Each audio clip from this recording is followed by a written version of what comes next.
A very good evening to all our viewers and welcome to a brand new edition of News First Weekend, coming to you live from our News First studios in Colombo. I'm Arundhati Mudannayaga. Let's start off with a look at the stories making headlines this evening. State Minister Palitharange Bandara resigns from his post as Anamadua electorate organizer, alleges that he had death threats from party seniors. Who has the majority in Parliament? A party leaders meeting convened tomorrow to decide on the future of Parliament.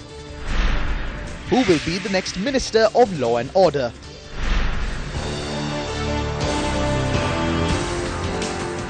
Chaturanga Haparachi will join us with the special report on the other side of this short commercial break. Stay with News First. We will be right back. Good evening to our viewers. Now, though the situation with regard to cricket is slowly turning towards the positive end, the situation with regard to the politics in our country seems to be sliding down the slope. Now, I'm going to tell you as to what happened in the country with regard to the political turmoil that everyone is discussing about at present. This evening, Prime Minister Ranil Wickremesinghe, Speaker Karu Jayasuriya, went to the President's official residence in Colombo to hold a special meeting there.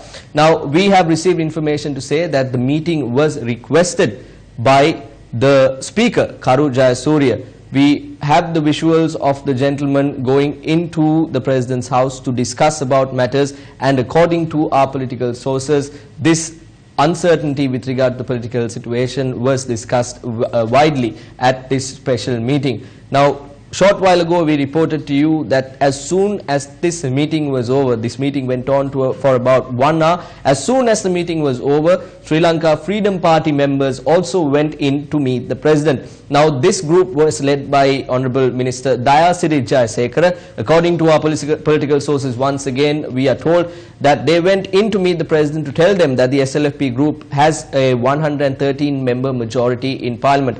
We are yet to see how things pan out. This few hours up until tomorrow will be very special. Now, we also know that the Parliament will convene at 10:30 a.m. tomorrow.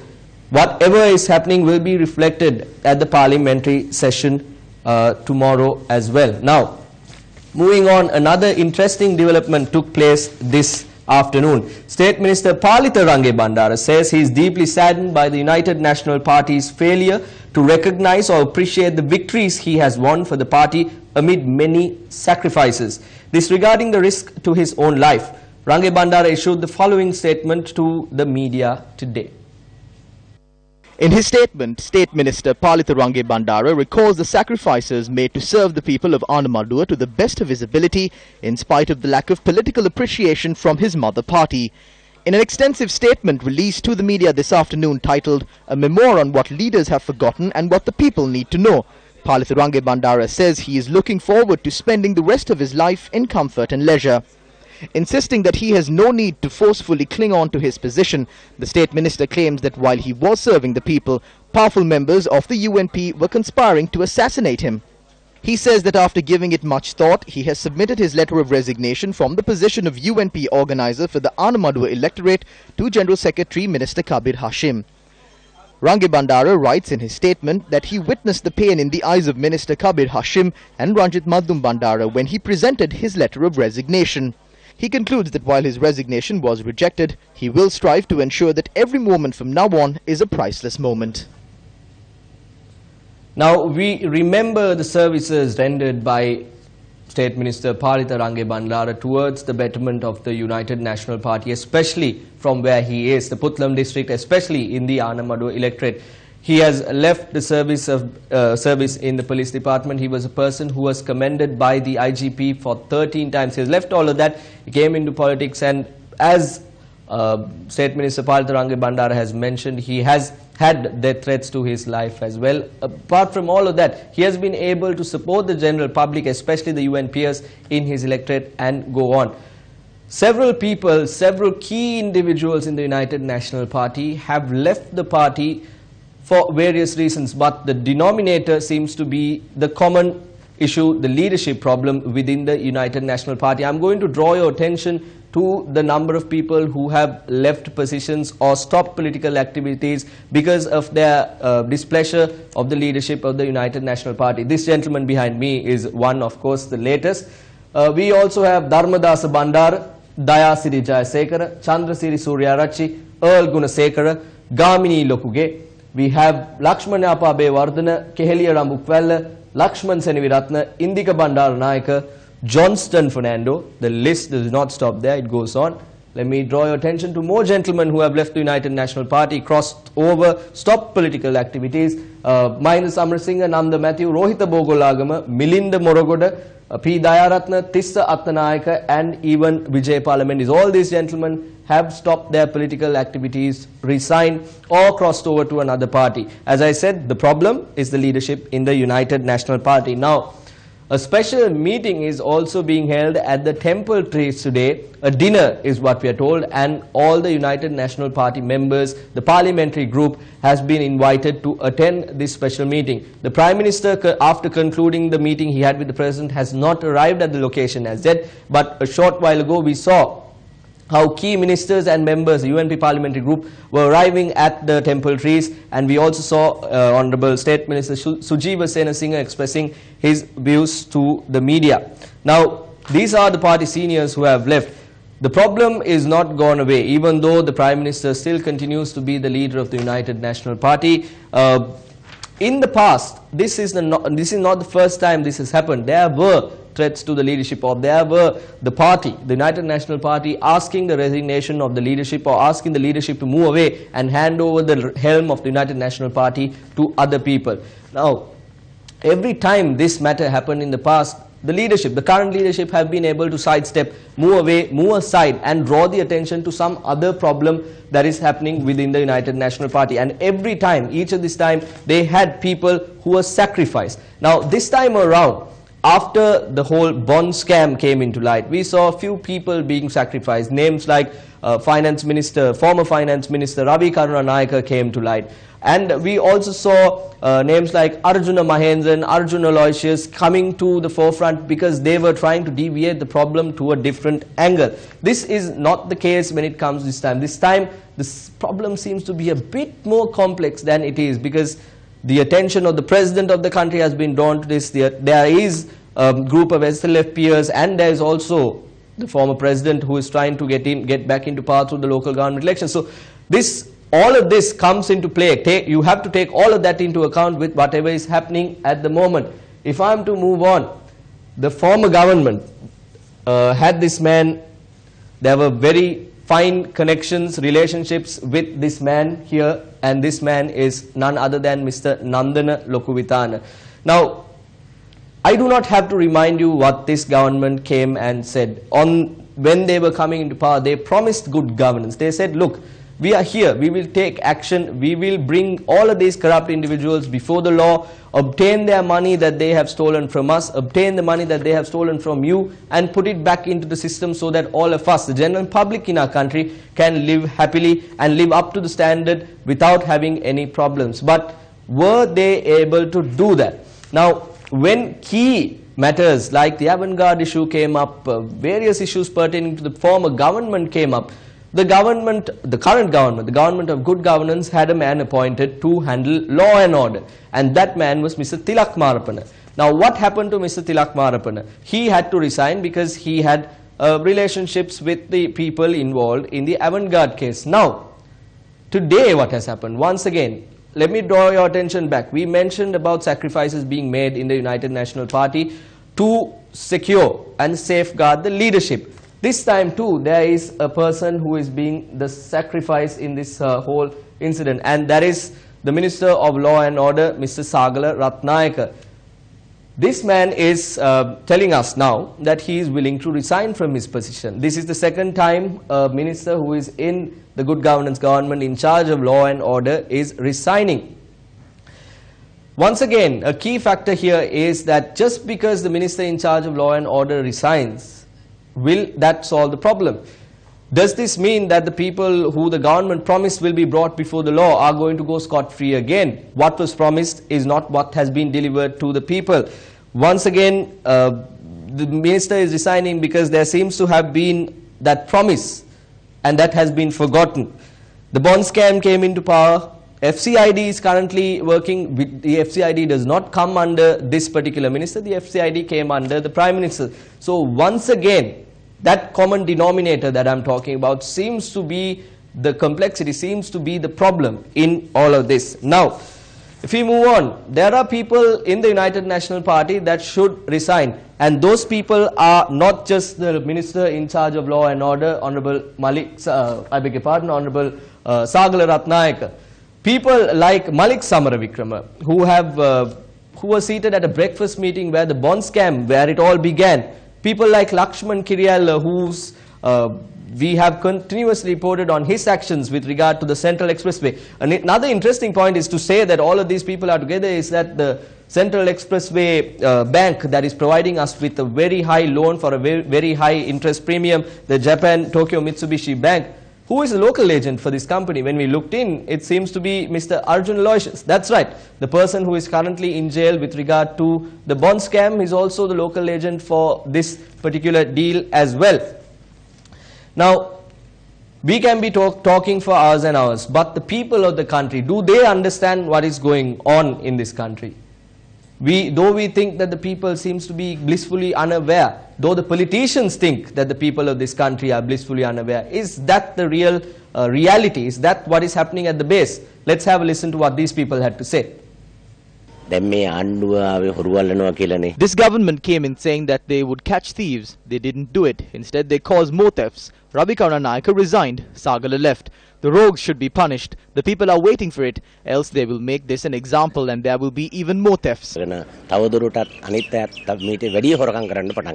ප්‍රශ්නයක් ඇහුවාම ඒකට හරි උත්තරයක් නොදී එක එක්කෙනා බිල්ලට දෙන්න නැතුව මේ ඇමතිවරු එක්කෙනෙක් දෙන්නෙක් අස් වුණා කියලා ඒකට හරි උත්තරයක් හම්බ වෙන්නේ නැහැ. Even a small child in this country knows about the theft they carried out. These people have always sustained themselves by scapegoating someone whenever a problem arises. Malik Samaravikrama is still a minister, lying and betraying everyone. Do not sacrifice various people. It is meaningless. We call on the leaders to ensure fairness and justice and to work thinking about the future of the party. What has this government done? It is like they have changed the pillow because of a headache. They have shuffled ministries. No punishments have been given.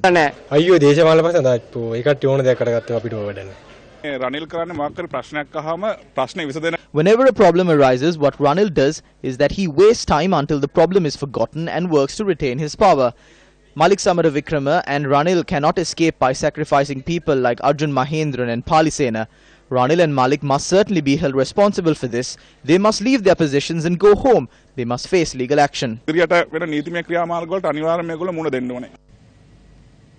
is what the people had to say. Of course, that is not the complete sentiment that has been expressed, but whatever we can show you with regard to whatever we were able to take, we have shown it to you. We can't be showing all the comments of the people for half an hour, but this is what the common sentiment or the echo of the sentiment is.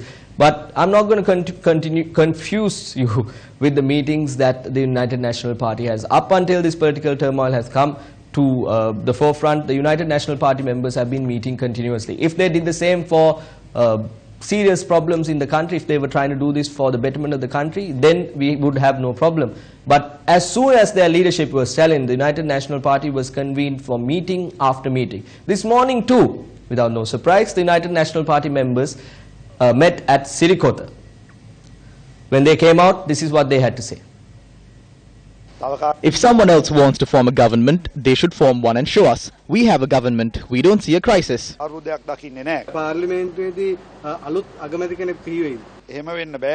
That cannot happen. We have a Prime Minister. Ranil Wickremesinghe remains the Prime Minister. If there is someone else who wants to become the Prime Minister, then he must show a majority in Parliament. I don't know. You must ask whoever is preparing. There are individuals with varying personal opinions, but as a whole, there isn't an issue inside the UNP. Everyone expressed their views and the reform process of the party is definitely happening. Everyone requested that we heed the message of the people and create a change in all the ministries. We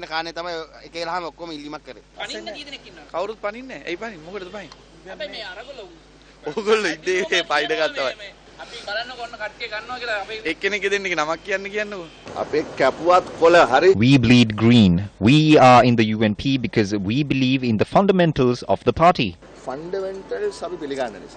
පක්ෂ නායකත්වය සම්බන්ධයෙන් මොන හරි නෑ. කතා කරපු නැතිව කතා කරලා වැඩක් නෑ. ඒ කියන්නේ දැන් පක්ෂයේ ප්‍රතිසංස්කරණය සම්බන්ධයෙන් නෑ. ඒවා අනිවාර්ය. As a party, we should definitely do it, and we will. How we do it will be revealed in the future. There is no need to act under a hostile situation. This will definitely happen. නමුත් ඒක අනිවාර්ය.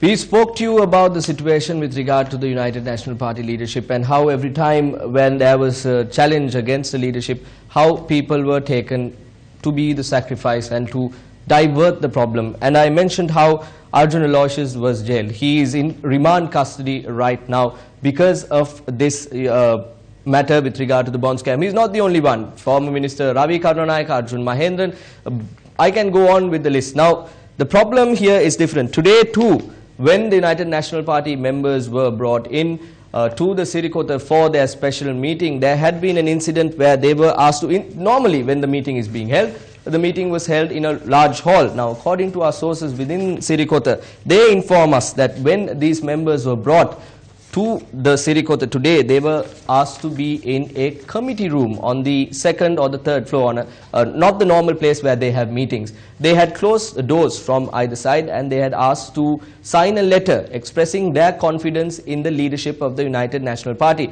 Now, the members who were there had expressed their concern and said, look, this is not what you called us for. This is not what you brought us here for. So then the issue had taken up, and once again there were people who had walked out. There were party seniors, people who are responsible for the United National Party at that particular meeting when they asked for the UNPers to sign this special document, but few people had walked in and you heard what they had to say. Now, UPFA parliamentarian Dinesh Gunawardena called on the former president Mahinda Rajapaksa today. Let's hear what he had to say. The MPs are being rallied at present. There is no doubt about that. The Prime Minister says that as per the Constitution, he will not leave. That is not done. If the government is finished, then a new Prime Minister must be appointed.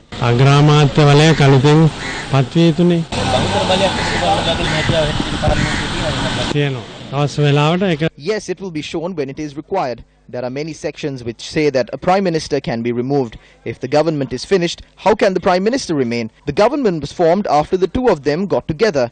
If that coalition is over, then how can the government continue?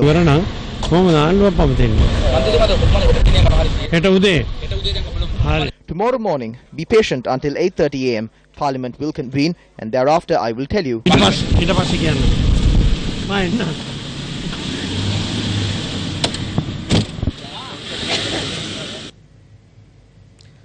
Now, with all of these resignations and people walking away from positions, this man over here resigned from his position, this man over here resigned from his position. Who will be the next Minister of Law and Order in our country?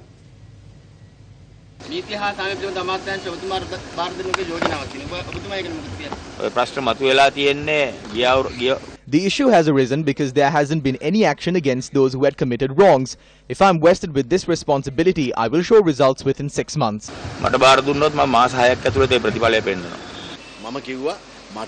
I told them to hand over the Law and Order Ministry to me, or at least give me the Deputy Minister post. I will definitely act in order to put all the rogues behind bars, devoid of party differences. I have no charges against me, so I can get down to business. That is all we have for you with regard to the political situation in the country. We'll constantly keep you updated if we have anything coming out from the meeting that is happening at the Temple Trees right now. But for now, more news on the other side of this short commercial break. The joint opposition convened a media briefing in Colombo today.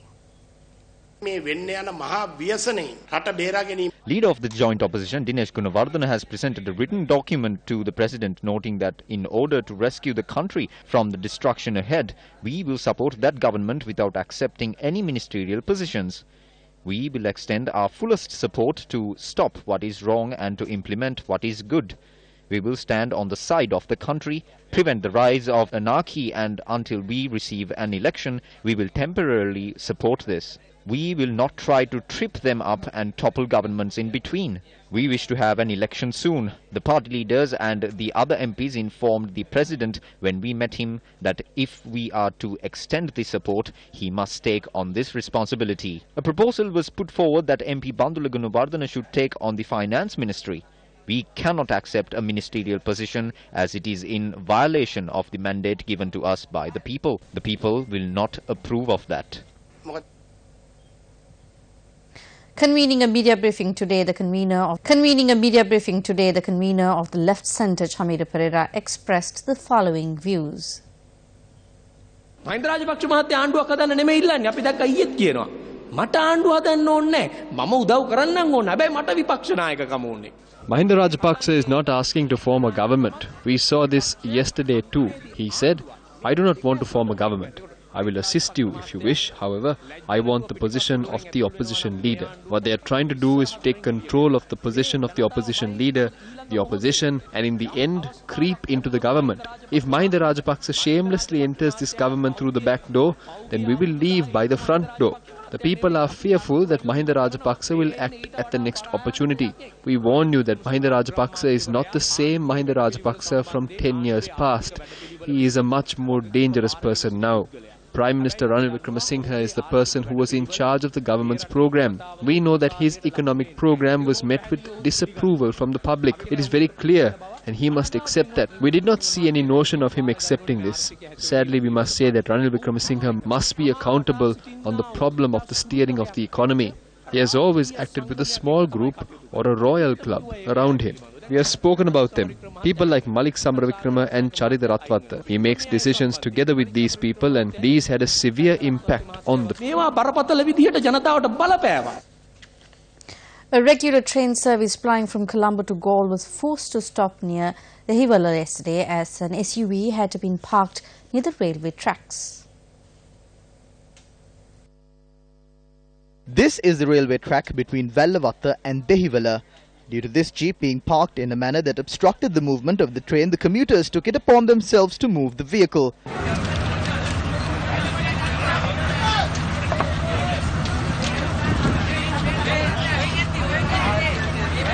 The railway control room noted that an accident was avoided thanks to a timely message that the locomotive driver received. On a previous occasion, a lorry collided with a train in the Angulana area when the lorry reversed towards the railway track. 3 people who were travelling on the footboard of the carriage were killed in the accident. Who is the owner of this SUV with tinted shutters? Why isn't legal action being taken? Inspector General of Police, this is for your attention. Up next is a look at Action TV.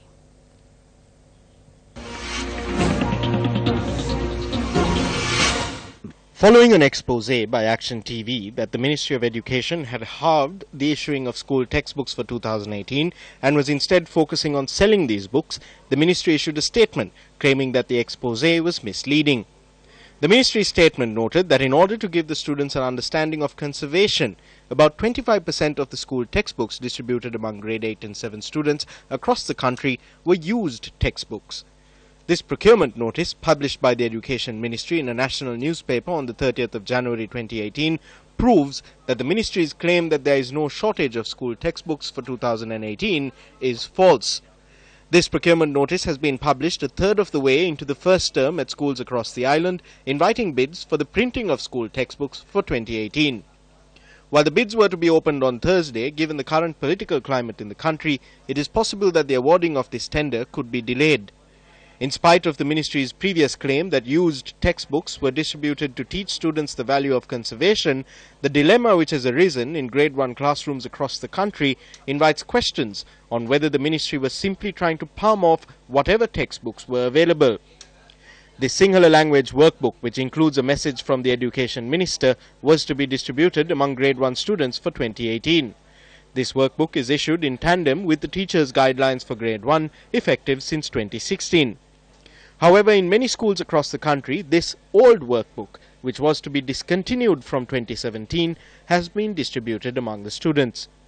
As a result of some grade 1 students in the Gampaha and Kalaniya education zones receiving the old workbook, while other students have received the revised workbook, teachers have been forced to sacrifice valuable time in the classroom to sort out the mess created by the issuing of different workbooks. As a result of students in the same classroom having different workbooks, the teachers' guidelines have also become meaningless.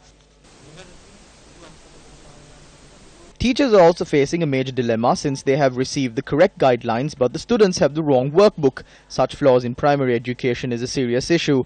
Recently, we witnessed how parents had to stand in a queue to purchase textbooks for their children. Now we can see that the correct textbooks are not available in both the schools and the shops.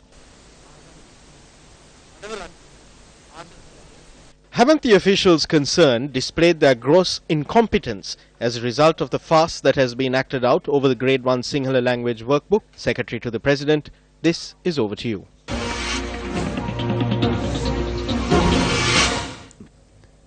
Senior lawyer and legal luminary attorney at law Khandaya Neelakanthan passed away today at the age of 70. Khandaya Neelakanthan was educated at Udupudi American Mission College and Jaffna Hindu College. After school, he joined the Sri Lanka Law College, graduating in 1969. Neelakanthan was called to the bar in 1970. He was chief editor of the Bar Association Law Journal for many years. Neelakanthan was also a member of the Company Law Advisory Commission, the Law Commission of Sri Lanka and the Council of Legal Education. He has also written several books on Sri Lankan company law. He was General Secretary of the All Ceylon Hindu Congress before becoming its president. He was also president of the Sri Lanka India Society. Well, that's a look at this Sunday's edition of Weekend Primetime News. Thank you very much for joining us. Good night.